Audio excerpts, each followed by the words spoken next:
Hello and welcome back to Barn and Soul. I'm Kendall. Today, it marks the beginning of the end, so to speak, only in that my toddler enrichment program ends for the year this week. It runs from April to the end of October, and it's a weird time because I go from, seeing young, bright minds and beings arrive multiple mornings of the week, and I do activities with them and bring them into the enclosures and all those things, and it's a big part of my life, or a big part of the year. So when that shuts off, I'm just feeling weird about it. It's a weird transition. And also winter is just a hard time on the farm, and I'm going to get all into that very soon in upcoming episodes, but today, I just want to sort of sit in the good things that I know that happened on our farm this past season. Hundreds of kids, hundreds of toddlers made their way up our driveway and got their bird bucket, and they ventured, and some were terrified of the roaming chickens, and others made them into their own personal farm chauffeurs. So I don't know. It's been a great year, and I just think that it's worth sharing with everybody and anybody who could possibly hear this, that there's something timeless about seeing a child's earliest encounters with animals, especially farm animals, because come on, I mean, they literally read about them from the moment they're born. They are getting stuffies, piggies, little sheep, you name it. They're surrounded by farm animals, except many of them are never actually on the farm. But there's a wide-eyed look. There's this confused reach, like, do I do it? Do I touch it? Do I walk? Do I run? There's like squeals of curiosity, or giggles and bursts of just, you see the growth happening. They arrive one way, they leave another. And the same can be said from the beginning of one visit to the end of the visit, to the start of one 4-week or 8-week toddler session, to the end. There is exponential growth that happens when you put a child on a farm, especially a farm that loves its animals. It's not the same thing as a working farm where animals are going to market. That's not what I'm talking about, and that's not what I offer. We are a storybook, magical, beautiful, loving farm, and when we welcome children here, I witness them changing in great ways. It's easy to dismiss these moments as simple fun, but honestly, they're actually small, profound lessons in empathy, patience, and respect. At Dalby Farm, we see it every week, how early exposure to animals shapes not just what a child learns, but who they become. Today, we're exploring that, what animals teach the next generation, and why those lessons matter more than ever. As usual, though, we're going to start with some fast facts. Let's look at what the science says. Children who interact regularly with animals show up to 30% higher empathy scores by age 6, according to a study in 2023 published in Frontiers in Psychology.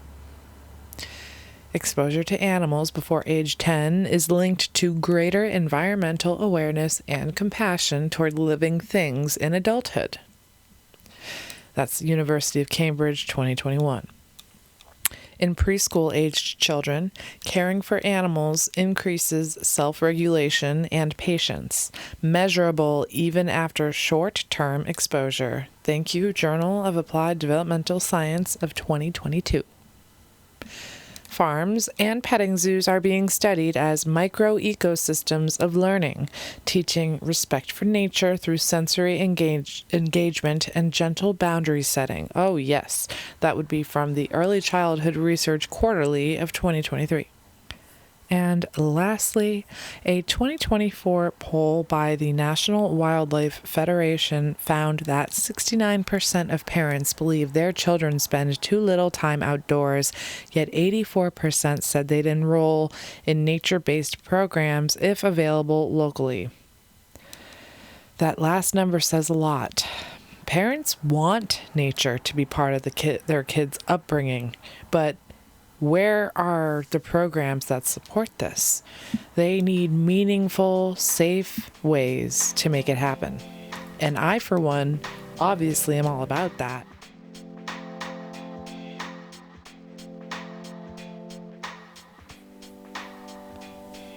At Dalby Farm, our toddler programs are pretty small and simple by design. We don't rush children from any stations to the next one. We let them wander. They explore the barn. They peek into stalls. They grab handfuls of hay. They roam from pen to pen. They learn how to offer treats safely. They walk amongst the chickens. Some days, they'll go into one of the smaller animal enclosures or we'll bring out one of the animals, not to cuddle or chase, but to observe and care for them, maybe to give them something nice. They will watch how animals respond to calm voices, slow movements, and thoughtful behavior. They learn very naturally that animals have boundaries, that some, like our sheep at times, our Shetland sheep, they might keep their distance, while others, like Sheldon, the Arapawa goat, will never resist making a new friend. That's just how empathy is taking root. It's not through lectures or flashcards. It's not from being told to sit still for 20 minutes, or it's through quiet, reciprocal encounters. It's the kind of learning that doesn't and never could show up on a worksheet, but will stay with them for life. So, as I said earlier, exposing children to farm animals and farm fun is often dismissed as just, it's a fun activity. But what if I told you there was something real happening in the brain? Neuroscientists call it compassionate mirroring. When a child sees an animal eat, rest, or react to touch, their brain activates the same regions responsible for understanding emotion and intention, especially in the right supramarginal gyrus. I don't know how to say it. A part of the brain involved in empathy and social understanding. And that's from National Institute of Mental Health 2023. I'm sorry, I do not know the proper pronunciations of all the brain parts. That will never happen. Just getting that out there. But anyway, this means when a little one is gently feeding a goat, watching it chew, wanting more, excited, happy, they're not just feeding the animal. They're building neural framework for compassion. That's incredible. And it's the same pathways that help them comfort a crying friend at preschool or respect another person's boundaries. That starts here on the farm. You should see me during our sitting with the sheep sessions. It's all about that. Patience, boundaries, rewards. It's not just emotional development, it's physical too.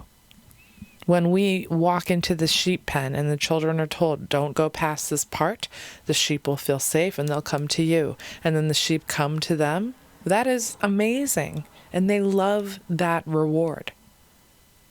But also, offering grain, brushing a bunny, filling a small water bucket. It builds fine motor skills and coordination. Hey, even walking on uneven ground, soft soil, gravel paths, this all helps strengthen balance and spatial awareness. Physical in the brain, physical for the body, it's all good.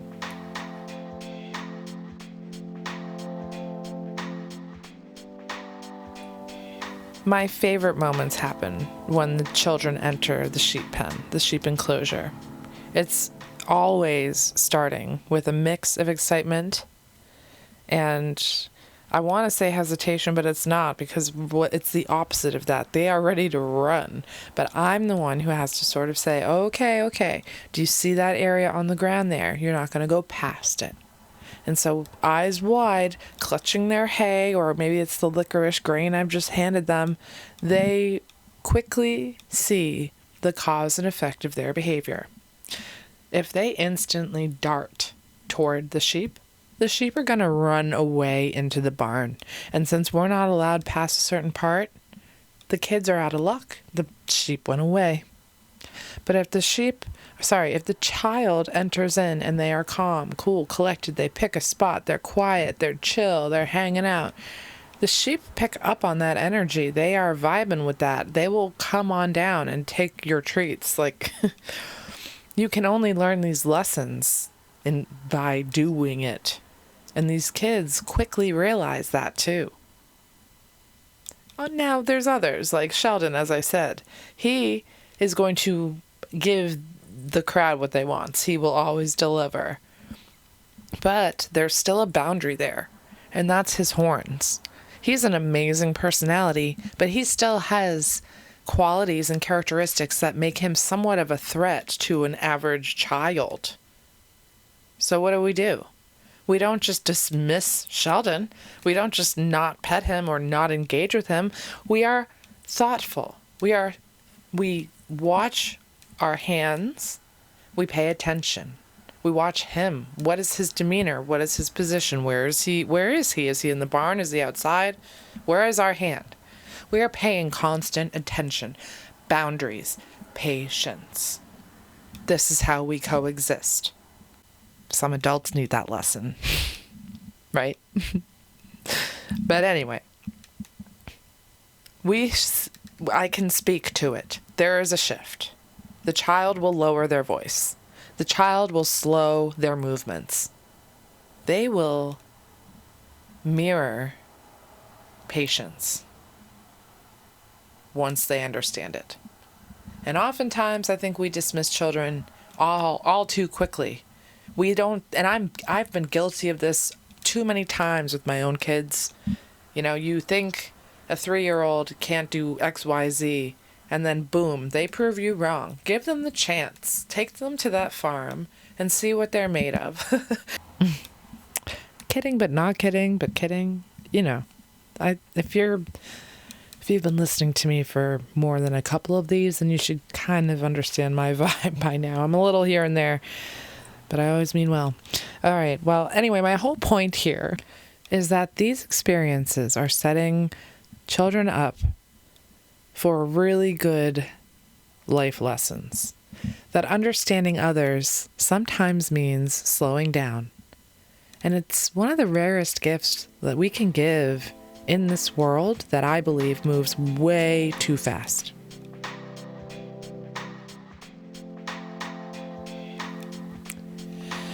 In 2022, the American Academy of Pediatrics formally recognized nature play as a developmental necessity, not a luxury.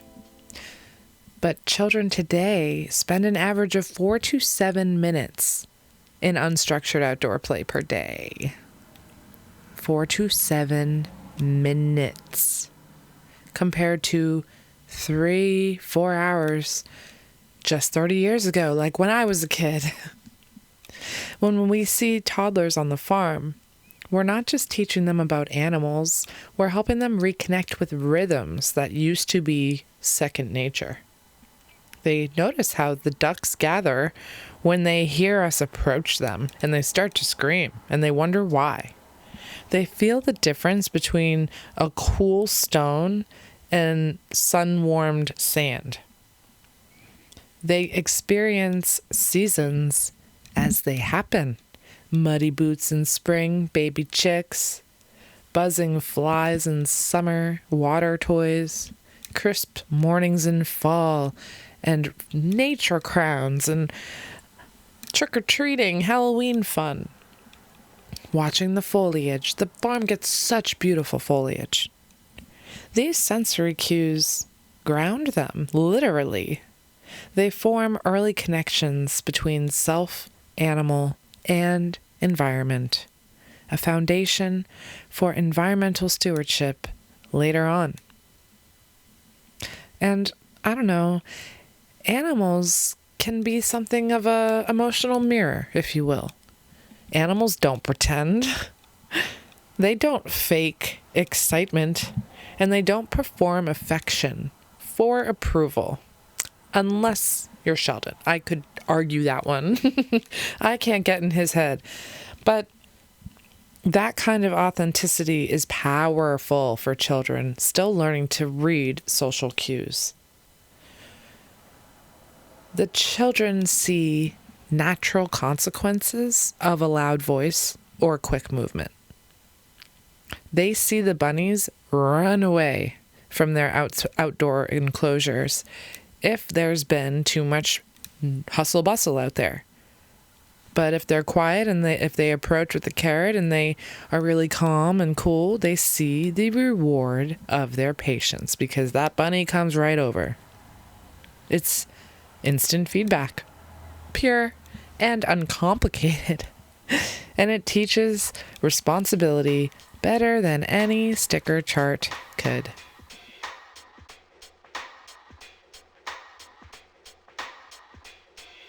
This is my favorite, I think. Well, there's too many favorites, but I will tell you a highlight is the conversations that follow. Now, full disclosure, I'm not here for those, but I'm here the next week when the parents come back and they tell me how often their child was talking about the animals, like days later, drawing them, naming their toys after them, pretending to feed them, wondering what they're doing right now. That is what early psychologists call imaginative carryover. It means the experience made a real emotional imprint. One mom told me her daughter insisted on sharing her snack with the family cat after learning how to feed the goats. Carefully, one cracker at a time, it's the whole thing. It sounds small, it sounds silly, and you're probably like, oh, please. But really, it's the beginning of moral reasoning. Animals help children learn that their actions matter and that kindness changes how the world can respond.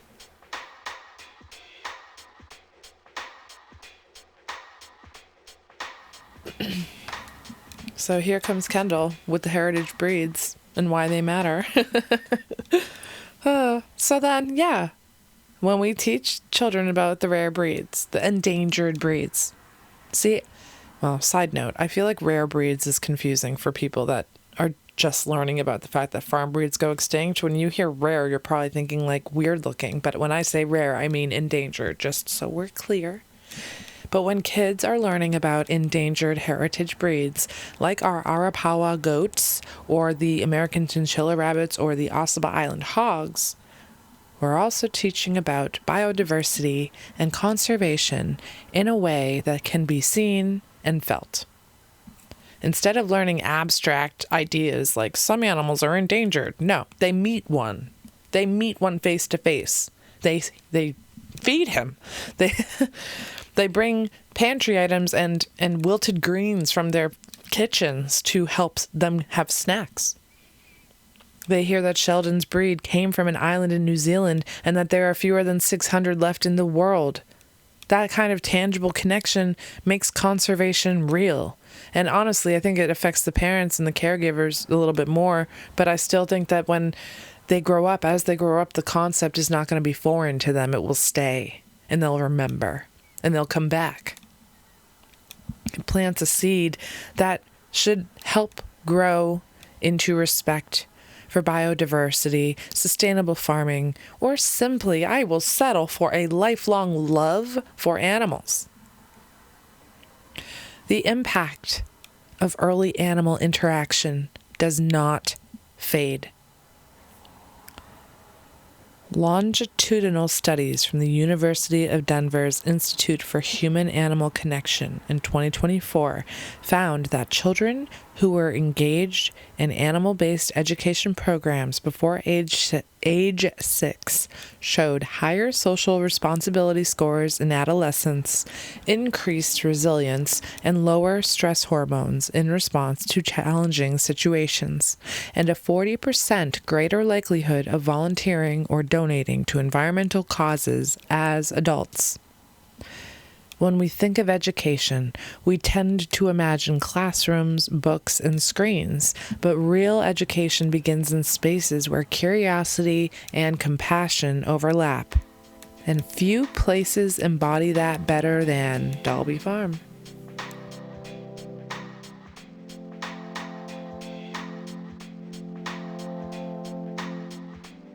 And of course, we can't finish an episode without our while we're at it. Let's zoom out a little bit. Across the world, farms are becoming unlikely hubs for early education. They're sometimes called care farms or educational homesteads, and their impact goes far beyond teaching kids about animals. In the Netherlands, for example, more than 1,200 care farms now partner with schools to provide hands-on, nature-based learning. Children there don't just visit for field trips, they return weekly to help with chores, observe animal behavior, and even grow vegetables. Research published in the International Journal of Environmental Research and Public Health in 2023 found that children who participated in these programs showed significant gains in cooperation, attention span, and emotional self-regulation.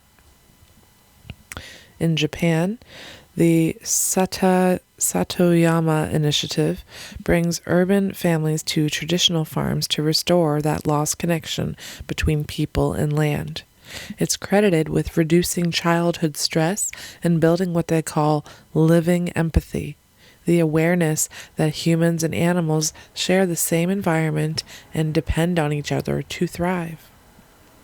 And here in the U.S., there is growing momentum behind green care programs, farms and sanctuaries that blend animal-assisted learning with mindfulness and sensory exploration. In 2024, the USDA's People's Garden program reported a 62% increase in requests from educators wanting to integrate small livestock and pollinator habitats into school curriculums. All of it reinforces something we've seen at Dalby for years.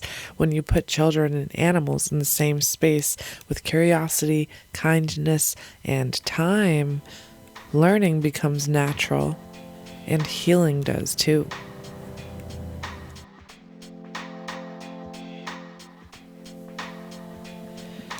So when we say the children of the farm, we're not just talking about the next generation of visitors.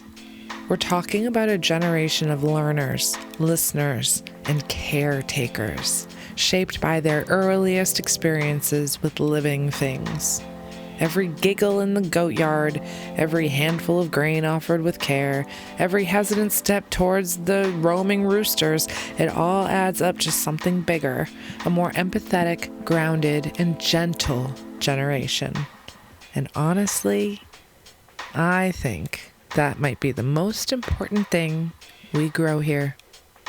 Until next time, take care. If you enjoyed this episode, please share, leave a comment, maybe a question I can answer in a future episode. Subscribe to the channel, you know the whole deal. And of course, you can visit dalbyfarm.com. We do ship nationwide. Our country store has something for everybody.